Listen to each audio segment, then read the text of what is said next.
Welcome to the Sidebar with a CFP.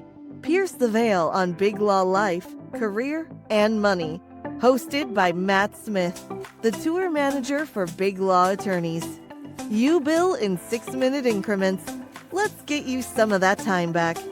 In each episode, we will have candid conversations about life inside Big Law, the real stuff they don't teach in law schools or show in recruiter brochures.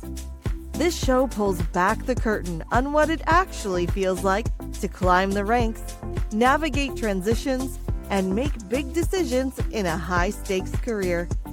You'll hear from partners, associates, and experts across law and finance, each sharing stories, surprises, and strategies for building a life and career that works for you. This isn't a money podcast. It's a Life in Big Law podcast with a CFP in the host chair. The contents of this podcast are purely intended to be general and educational in nature and should not be construed as specifically tailored investment, financial planning, tax, legal, or other professional advice.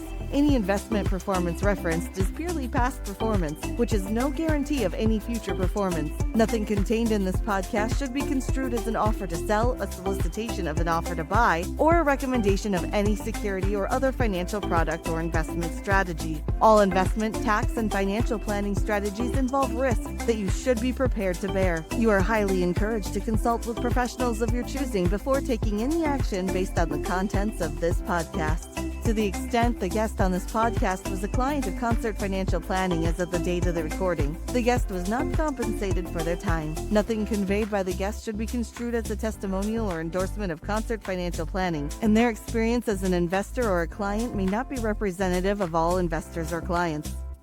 You can find this show on all the major platforms, including YouTube, LinkedIn, Facebook, Apple Podcasts, Spotify, iHeartRadio, and on our website, concertplanning.com. Now here's the host of Sidebar with a CFP, Pierce the Veil on Big Law Life, Career, and Money podcast, Matt Smith.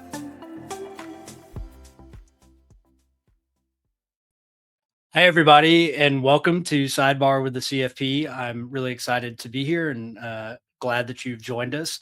You know, when I started this podcast, I really came up with the idea for what I wanted it to be. I wanted to avoid topics of, technical financial planning and instead focus on things that impact you as a big law attorney. Things about your life, your career, and yes, obviously money interacts with all that. But when I was coming up with the idea, I initially reached out to this guest that we're going to have on today just to make sure that she would be available to be on the podcast because she is the quintessential guest, the perfect person for us to be talking to cover all these various topics and have really a lot of insight into life in big law. And so this guest, is Elaine Block. And Elaine, thank you so much for joining us. You're so welcome. A little background on Elaine. Elaine graduated from the University of Houston Law Center. She was summa cum laude, first in her class. She was editor of Houston Law Review. She has worked in big law. She has run her own business. She's really seen a lot of the career path and the life and career choices and has been really a trailblazer for women in big law and women in law in general. So that's exactly why I was so excited to have this getting Ms. Block on our podcast. Elaine, let's just start at the beginning with University of Houston. You recently had a facility named after you at the University of Houston Law School. Can you talk about your experience there, your time there, your relationship? Yes, I had a great experience at the University of Houston Law School. I started law school with the idea that if I didn't really love it, I wasn't going to stay in it. I wasn't going to just, make my life miserable for 3 years. Within about a week, I knew I was completely in love with law school. It was really right up my alley. I loved the way it was taught, the Socratic method, the thinking like a lawyer stuff. It was really my kind of school. So I had relatively small classes compared to what other universities have, 100 people in them, that kind of thing. Mm-hmm. So knew all my professors and did well, and just really had a great experience there. So at some point I did want to give back, and I began as my practice developed over the years, sign up for the Dean Society, where you have to give a certain amount of money and give money for other projects. And they approached me a few years ago about a larger donation, and they are so smart about how they go about it. I am a big exerciser. I work out a whole lot. I always have. Hmm. And so at some point, they proposed that that they would name the what's called the active study room in my honor. And the active study room is this cool room that's in the corner of the new building, that's just beautiful and has all kinds of windows in it, but it has a ton of exercise equipment in it, weights and then machines, but the ability to actually be reading cases and briefs and books and whatever you want to, and studying in there. Wow. And I was not going to give the kind of money that they were asking for the dedication there. But the minute I saw that, I just went, okay, okay. And so it's called the Elaine Block Active Study Room, and I'm very proud of it. I'm told, who knows whether this is accurate or not, but by the people who are involved in it, that it is the most popular room on that floor. I mean, it's All people right. love it. Yeah, I Yeah. would have loved it. It would have been great. Oh, I'm sure. Yeah. And you Yeah. you mentioned that in your time that you do actually have available outside of work, that you like to be exercising and moving and doing things. Can you talk a little bit about some of I believe you've done a couple of marathons, maybe more than just a couple. I've done a number of marathon. I did the New York Marathon twice. The first time was a lot more fun before, the Boston Marathon kind of Mm, made it very difficult security wise, but it was still fun the second time too.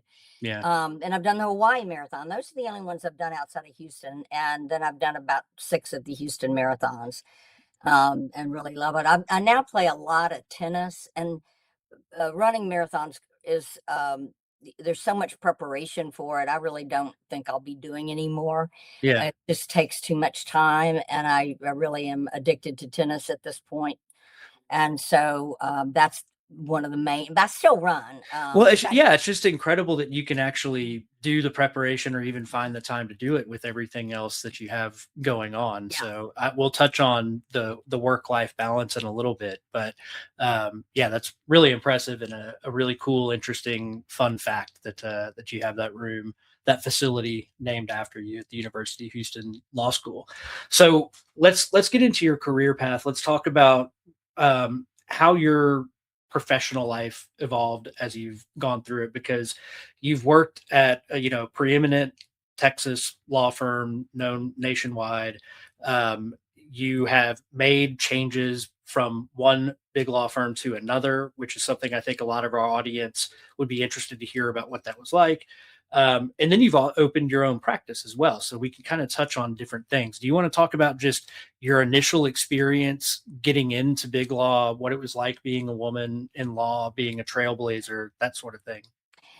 A number of years ago, this really will date me, and I know nobody will remember this. They probably weren't alive then, but Texas Monthly did an article on all I think the big six law firms in Hmm. Houston, Texas.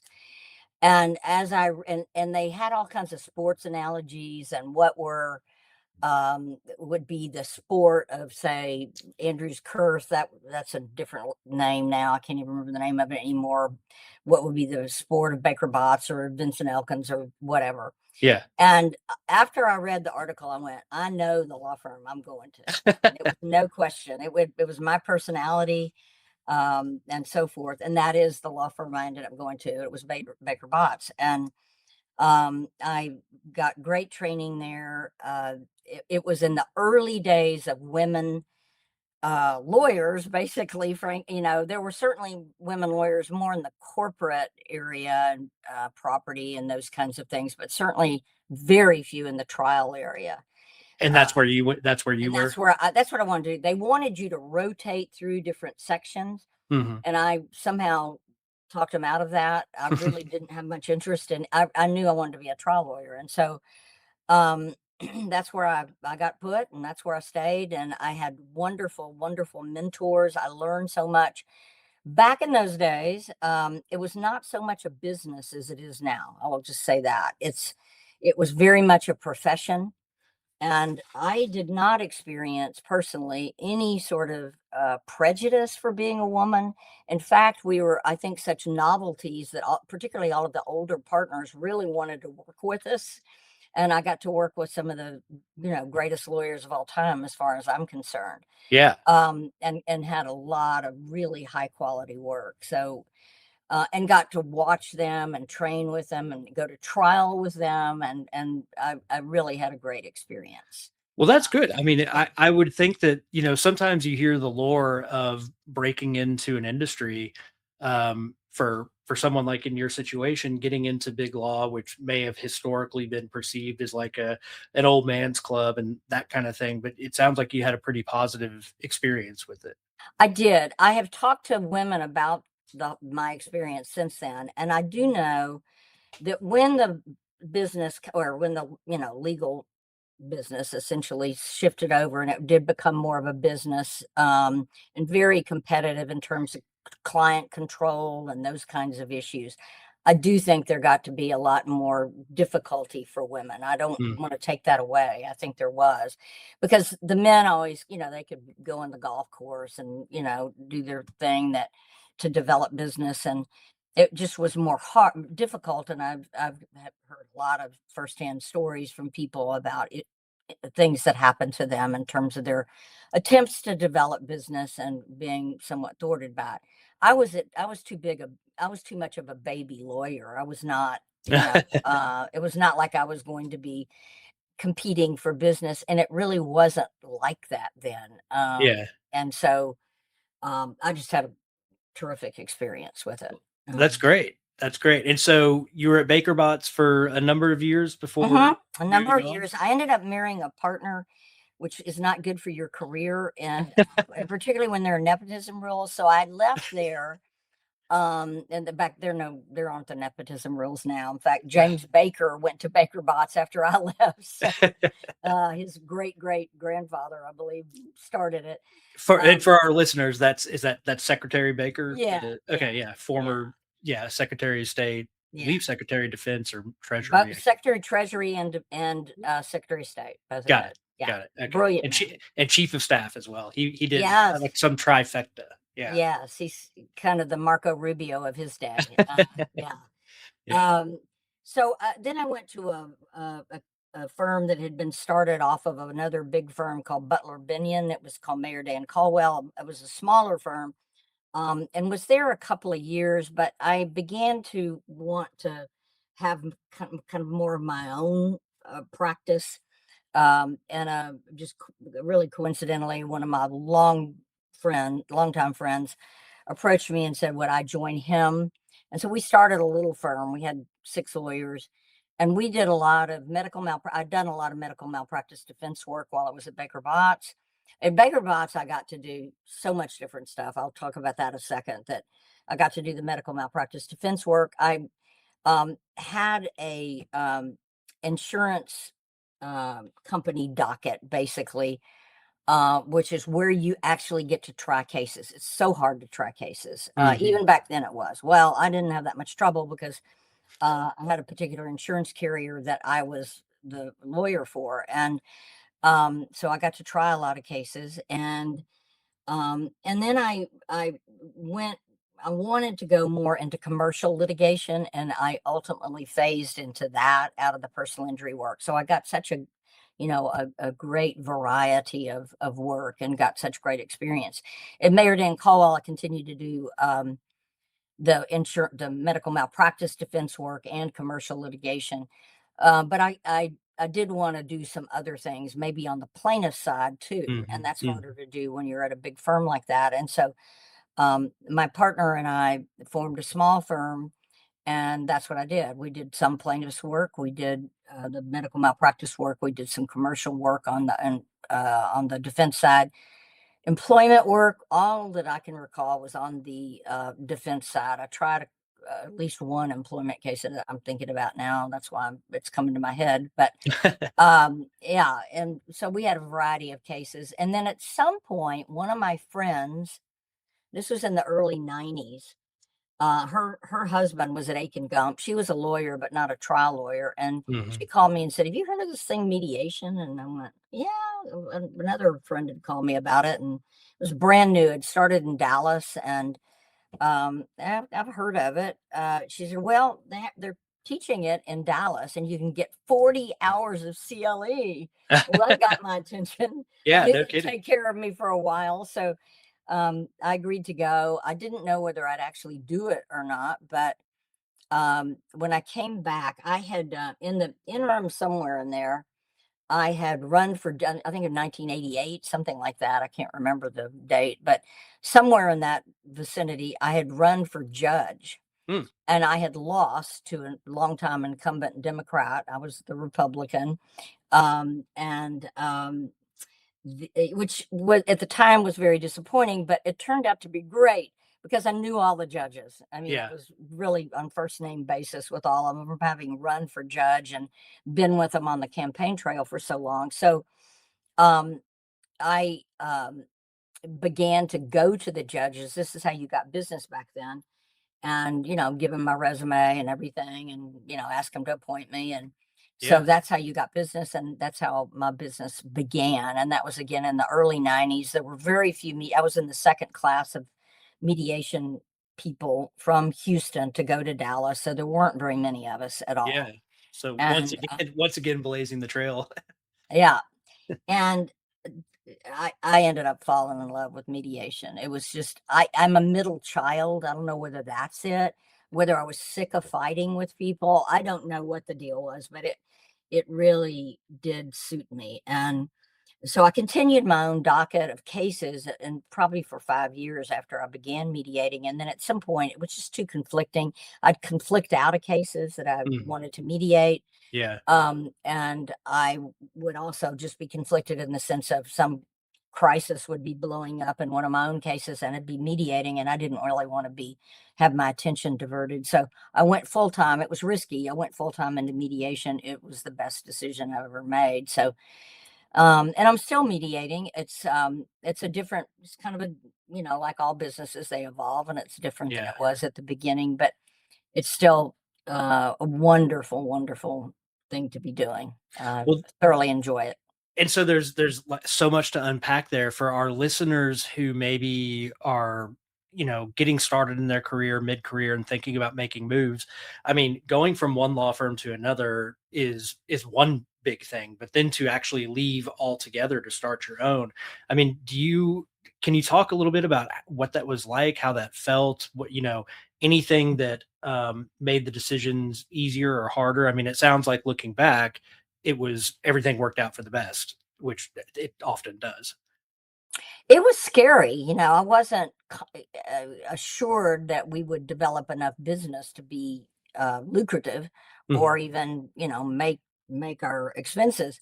Um, but we had a docket of cases already. He had cases, I had cases. So I knew we probably weren't going to starve. And we did great. We did fine. Yeah. It was a really good situation. And we developed business that was quite different than anything I'd done, like on the plaintiff side. Mhm. And so it ended up working out. It doesn't, I don't think always. Also, we liked each other a lot. We worked well together. Yeah. Ultimately, however, my mediation practice got to be so big that it wasn't beginning to be a good fit. I had too many people in the offices all the time, Yeah. and it was hard on him. And so I ended up going and getting, and we split very amicably. We're still best friends. And went and got other space. And at that point in my career, some other things, I still had my medical malpractice cases, and I was still doing that. I also got asked by Baxter Healthcare to help represent them in the breast implant litigation that was going on. John O'Quinn had won a very large verdict, And so more and more cases were being filed. It was getting to be very active. Baxter wanted the reason I got the business was basically that Baxter wanted the face of Baxter to be female, essentially, in the breast implant litigation cases. It's actually Yeah. a pretty smart move. And so I worked on that, and that was very, very time consuming. I was on what's called the expert development team. And so we would fly around all over, and meet, and then we'd interview various experts, um, in the breast implant that we would need in the breast implant and litigation, and decide whether to hire them and that kind of thing. So it was great.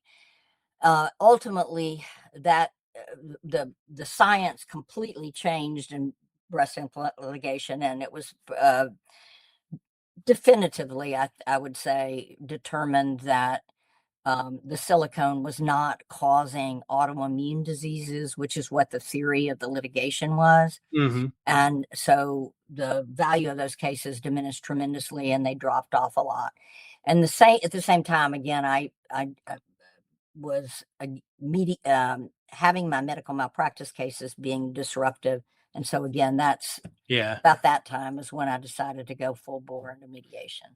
And so before we move on to kind of the work-life balance aspect of all this, do you want to talk a little bit about your practice now and what it looks like, what you're doing, and who you're Yeah, helping? it's so different now because of Zoom and because of COVID.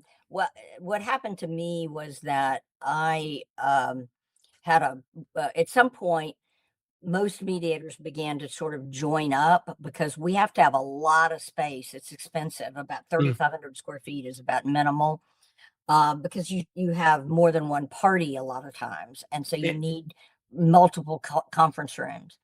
So at some point, I joined up with another mediator, and we had about 3,500 square feet. Well, unfortunately, after COVID, she passed away, and I kept a space, for 3 months, and then decided it was just too expensive, and I could get yeah. out of the lease because of her death. So I did, and so I sort of came home and decided what I would do is, and by this time, like 100% was being mediated on Zoom Right. at that point.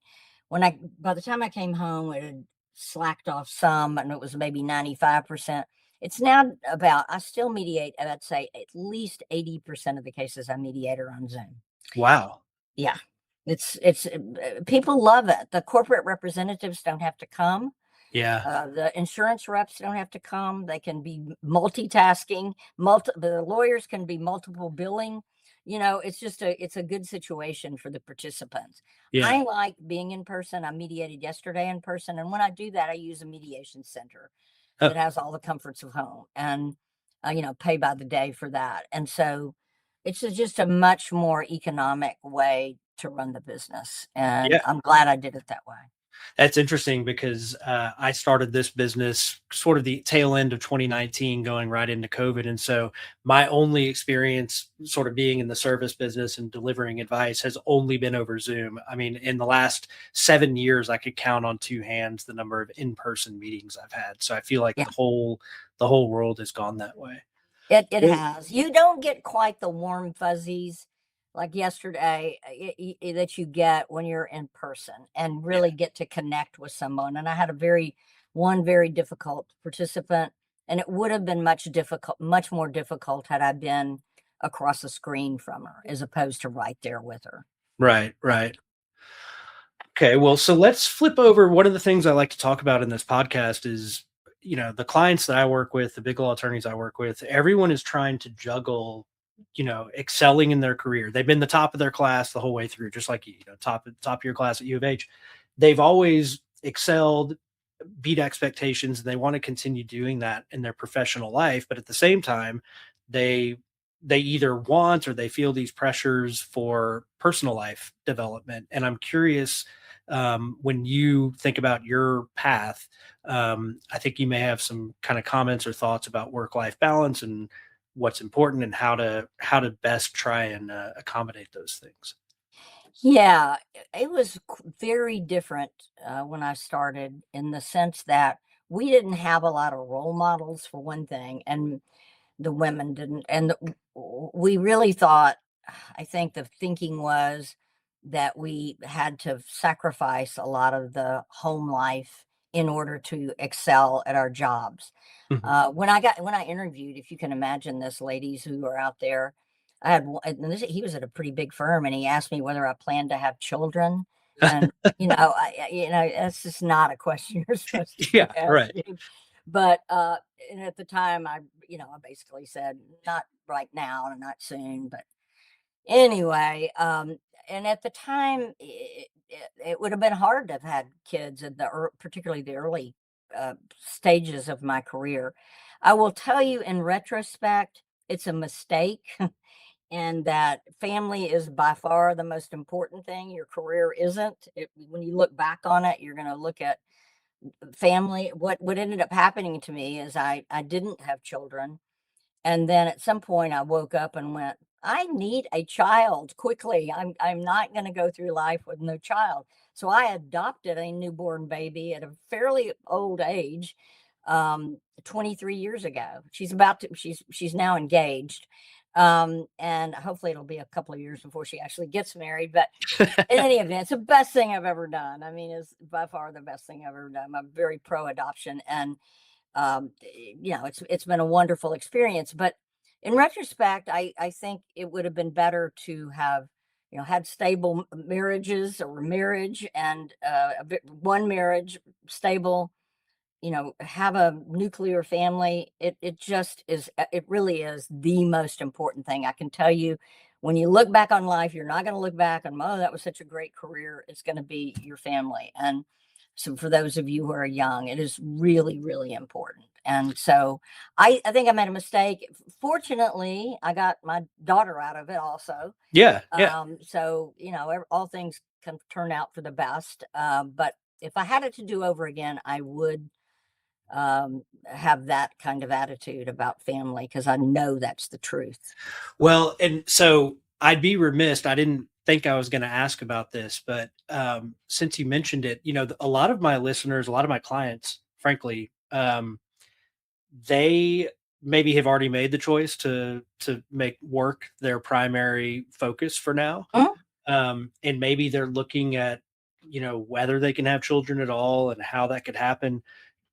Would you be able to talk anything or to any extent about the adoption process? Like what was that like? And just for listeners that may be thinking, oh, that sounds overwhelming, or I'm not sure I want to go that route. I mean, how was Yeah, that? I went to an adoption consultant, and her name's Kathy Otte, Otte.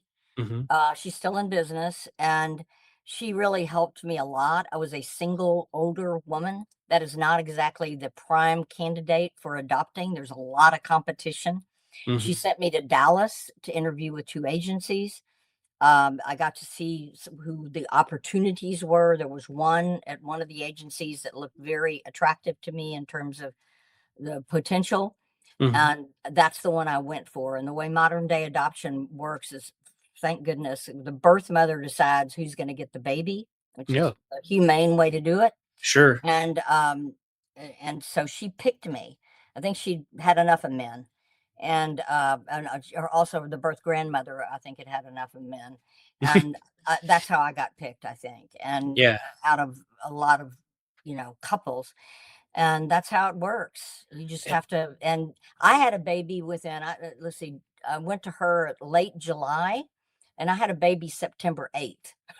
Wow. Yeah, it was record time. So, yeah, I didn't Yeah. even have a car seat at that point. But I was there. I just raced she was born in San Antonio, and I just raced to San Antonio and was there. And anyway, so that's how adoption works, and I highly recommend it. Yeah, But I that's also amazing. recommend, I think the law firms are much more um, amenable to women having children, Hmm. and taking some time off and that kind of thing. You're gonna have to make up for it by working hard. There's no question. It's gonna be a strain. It's not easy to have children and work, but um, I think it's certainly doable, and I think the law firms are better at it. And so I think making it, and it's also good to have children when you're young, I'm in really great physical condition, so I can do it. But I think it's great for the kid to have young parents. Yeah, yeah. Yeah. Well, thank you so much for sharing and talking about that, because I think that can be a really great takeaway for half the audience listening to this, because I know it's such a struggle. Like I said, I experience it with my clients, the kind of the struggles they go through and balancing these kinds of things, and hearing from someone who's been through it, made it happen with the adoption, and made it happen with the career. And now, like you said, you've got a amazing child that's engaged to be married, and About to graduate finally. incredible. Yeah. So, okay. Well, I have to give a little full disclosure, but I waited till the end to do this, that Elaine Block is my aunt Elaine, and we're referring to my cousin. And so, full disclosure, I do know a lot of the background. I know about a lot of these things, but I'm just so proud and so honored to have you here. And thank you so much for joining. And it's been really, really incredible to kind of, as I've been growing up, watch you do the marathons, watch you do the cases, the law, like all that sort of stuff. And a little bit of inspiration for me to open my own business as well. So thank you so much. Really appreciate it. Well, the best financial advisor, best dad ever. You could see, he's a master at it. Yeah, we'll have all the disclosures about not a testimonial, but yes, this is my aunt Elaine. She's wonderful and amazing. No, you're all good. Don't worry about it. All right. Thank you so much. Yeah, thanks for joining. Really appreciate it, and can't wait to see you again in person. Yeah, me too. All right. Bye. Bye. You've been tuning into Sidebar with a CFP. Pierce the veil on Big Law Life, Career, and Money with Matt Smith. You can find this show on all the major platforms, including YouTube, LinkedIn, Facebook, Apple Podcasts, Spotify, iHeartRadio, and on our website, concertplanning.com. Thank you for your positive reviews, comments, questions, and for sharing this show with others. The contents of this podcast are purely intended to be general and educational in nature and should not be construed as specifically tailored investment, financial planning, tax, legal, or other professional advice. Any investment performance referenced is purely past performance, which is no guarantee of any future performance. Nothing contained in this podcast should be construed as an offer to sell, a solicitation of an offer to buy, or a recommendation of any security or other financial product or investment strategy. All investment, tax, and financial planning strategies involve risk that you should be prepared to bear. You are highly encouraged to consult with professionals of your choosing before taking any action based on the contents of this podcast. To the extent the guest on this podcast was a client of Concert Financial Planning as of the date of the recording, the guest was not compensated for their time. Nothing conveyed by the guest should be construed as a testimonial or endorsement of Concert Financial Planning, and their experience as an investor or a client may not be representative of all investors or clients.